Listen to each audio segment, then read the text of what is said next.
Above 1,000 in the Congo. Health officials face several days now to the deadly and rapidly spreading Ebola outbreak in Africa. The number of reported cases now above 1,000 in the Congo. Health officials face several challenges trying to contain this rare strain of the virus. ABC's Lama Hassan has the latest. Tonight, it is a race against time to try to stop the deadly Ebola virus from spreading. The outbreak in Central Africa rising rapidly. The Democratic Republic of Congo now has over 1,000 reported cases, according to local authorities, and 10 countries also considered at high risk for an outbreak.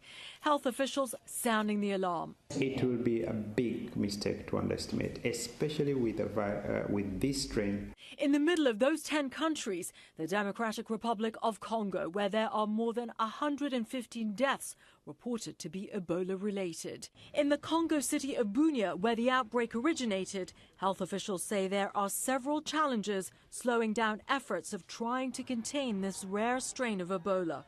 People traveling from region to region, and also the ongoing violence. The security in parts of Ituri remains really fragile, and this is because of the presence of armed groups and recurring intercommunal tensions. Ebola is a virus that can cause a person to bleed to death, and this strain has no vaccine or specific treatment. Health officials in the DRC have banned gatherings of more than 50 people.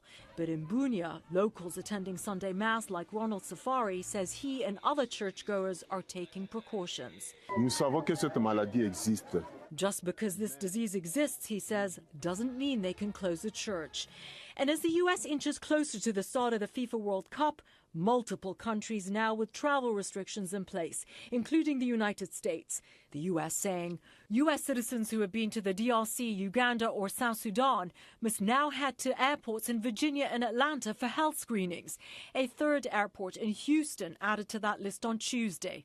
Foreign visitors and U.S. green card holders who have traveled through or coming from those areas in the last 21 days have been blocked from entering the country. And tonight, an update on one of the American missionaries evacuated from the Congo, Dr. Peter La Rochelle, saying that the challenges are overwhelming, but that he has remained free of infection so far. Lindsay, U.S. officials say they are aggressively trying to contain the largest Ebola outbreak in 10 years and stop it from coming into America.